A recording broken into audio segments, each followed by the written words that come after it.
Hello! You are watching a recap of the first season of the Bright Futures D&D campaign. This will cover episodes 1 to 61 in a very abridged manner. If you want more granular recaps, check out the Late to the Party playlist. And also, all of the VODs of the episodes covered here will be in the Bright Futures playlist if you want to check those out. This is a very bare bones recap, so bear with me. Welcome to the Bright Futures Initiative, a program that intends to create the heroes of tomorrow by taking promising young people and molding them into champions for the Zymorian Empire. The program was founded by a wealthy former duke from a neighboring kingdom and is housed on the refurbished estate of Emethet Hagen, one of the most historically significant figures of this region. The inaugural class is made up of Shandi Silvereyes, a refined shifter fighter, ward of the famous businessman Lord Althear Resk. Una Notwise, a shy halfling rogue with monochromatic hair and a mysterious bloodline. Septon Xanthus, a charismatic Eladrin banished from the Feywild and with some dark connections. Turn, a carefree tiefling with an affinity for birds. And Tether, a girl transformed into a fungal life form by a demonic prince. These five, each uniquely selected for the program, made their way to the Hagen estate in the fall of the 46th year of the Citadel and began their path to heroism. The new students found themselves in hot water almost immediately. They broke one of the school's main rules and wandered into the forest across the lake after dark. In the forest, they came into contact with some strange faces, the first being Elias, a human boy about their age with antlers and frost-covered skin.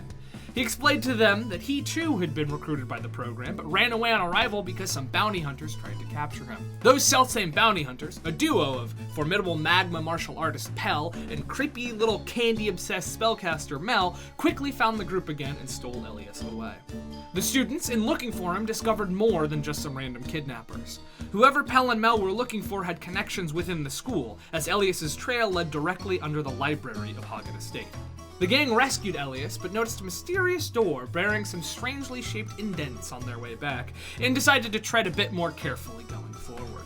Elias was shepherded away to safety by Captain Sheena, the captain of the school's guard, and the students prepared for their next adventure, a field trip. The students, accompanied by their knowledgeable and strict elven academics teacher, Elitha Veerwarden, and their grumpy, no-nonsense human tactics teacher, Brom Kusmal, made their way south to a small town called Wilter's Watch, so named for its proximity to a dangerous region of dark Feywild energy called the Withered Queen's Court.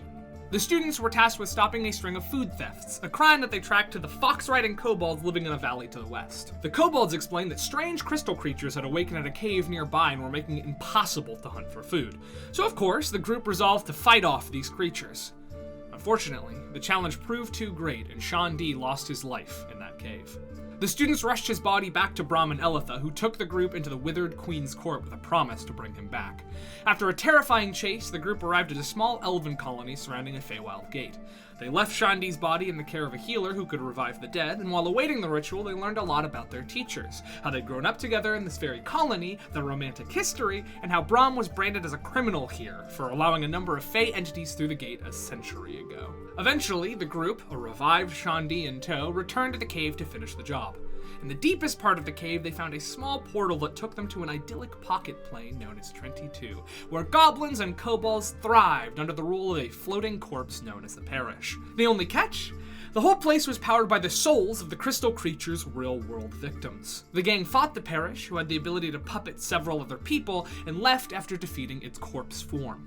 Unfortunately, that wasn't enough. Unbeknownst to them, the Parish reformed after their departure and attacked Wilter's Watch, covering it in crystals. The students returned, and with the help of the extant sortilegium wizard, Aver Threlsinian, finished the job, defeating the Parish again, and this time destroying its core, a small, ghostly green dog. At last, the kids could return to a normal school life. Or so they thought. Shandi, after his death, renounced his ties to his patron, Althear Resk, and the man didn't take too kindly to that. He sent a group of assassins from the Shaded Alley, a criminal guild in the area, to talk some sense into his ward. In the end, the assassins killed William Johnson, a school guard and good friend of the students, to prove a point. The students pooled their resources and asked Colrell, their fiendish politics teacher, to bring Johnson back. They also scouted out the Shaded Alley and made some arrangements with the group that involved Tether joining their ranks. This brought them to the end of the first term and the tests that marked its conclusion. They fought some illusory historical figures for academics, took a trip to Kruth for a politics shopping trip, and met a figure identical to Colrell, who called himself the Jade Prince, and traveled to a tower of a recently deceased friend of the school, Heselfast Emberly, for their tactics exam. Finally, the first term was over. After some time off, they returned for their next stint of schooling. First thing on the docket for the new term, another horrifyingly dangerous field trip. This time, they were headed to the Kymian Archives, a library island in the sea to the south of the continent. The most convenient route through the elven kingdom of Nildor was blocked off due to a vampire war, so the faculty planned a different path, through the Underdark. Unsurprisingly, the students immediately found themselves in trouble once in the Drow kingdom of Kovdek. Luckily, they had the assistance of the best lawyer in town, one Mirle Levin, to keep them out of Drow jail. Not only did she do that, but she took a particular interest in Una, took her out on a date, and helped her find more information about her bloodline. The ghost-wise halflings Una has descended from were chased away from the surface and fled to the Underdark. They settled near the Drow, but one day vanished, leaving behind a room full of elven corpses and a mental map to their current whereabouts unbelievably deep in the earth. Una experienced some flashbacks to her ancestors when she explored their abandoned village, but before too much more investigating could be done, the group had to move on.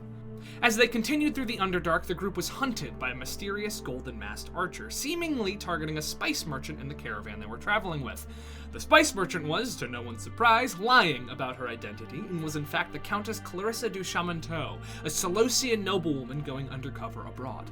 They came together to save her from this threat with the help of a mysterious masked swordsman who turned out to be a resurrected William Johnson.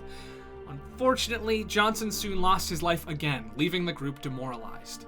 Upon emerging from the Underdark, Turn separated from the gang with Johnson's body and a promise to return when he'd figured things out for himself. On this somber note, the group reached the archives for their next leg of school.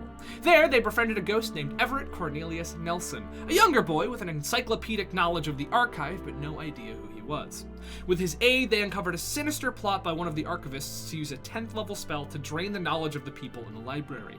They thwarted his plans and learned that he was given this knowledge by a third party, a creature who referred to itself as a savior of some kind. The students also collected more information about the strange things going on at school and began connecting the dots. The entities Brahm let through the Feywild portal were called Pea-Doir and could puppeteer mortals. The parish was one such construct. They began to suspect that the tyrant, the leader of the Pea-Doir, was influencing the course of their studies and making things needlessly dangerous. When the time came to leave, Everett elected to join his new friends and attend school at the Bright Futures Initiative. The final term was a focused one. The students reconnected with Turn, who'd lost his memories on his journey of self-discovery. And when Pell and Mel resurfaced to attack the nearby town of Kelshar, several things became clear. First, Pell and Mel used to serve the Pea-Doir, but have betrayed it to side with a mysterious savior. The gang concluded also that the tyrant was possessing the school's headmaster and created the program to form powerful puppets with which to conquer the Zymorian Empire. Armed with their knowledge, they turned to their teachers for help. Brahm abandoned them to solve things his own way, as he felt responsible for releasing the Pea-Doir in the first place. Colrell and Elitha were much more useful, however, and with their aid, the students acquired the keys to the mysterious door beneath Hagen Estate Library. Finally, the students traveled beneath the school to confront their greatest foe yet. Behind the door was an ancient laboratory, and at last, the tyrant himself. After a difficult battle, they gained the upper hand and laid him low, this time making sure to finish off his core. In the aftermath, they truly spoke to their headmaster for the first time. He wished to make the most of the program, considering how many decades of his life had been stolen to build it, and asked the group if they would join him in redesigning the Bright Futures Initiative as a place to be proud of. And the heroes agreed. And you're all caught up for Season 2 of Bright Futures. This was a very abridged recap of 61 episodes, so there's some details and some characters that you might be confused about in the new season. But there is a wiki for the show with brief bios of practically all of the characters and NPCs that you will need to know. You can find that there. And if you're somebody who likes working on wikis, I mean, head on over there. Go ahead and add some stuff. I don't know. Either way, the link is in the description. Thank you guys so much for watching this recap, and I really hope you enjoy Season 2. It's bound to be a blast.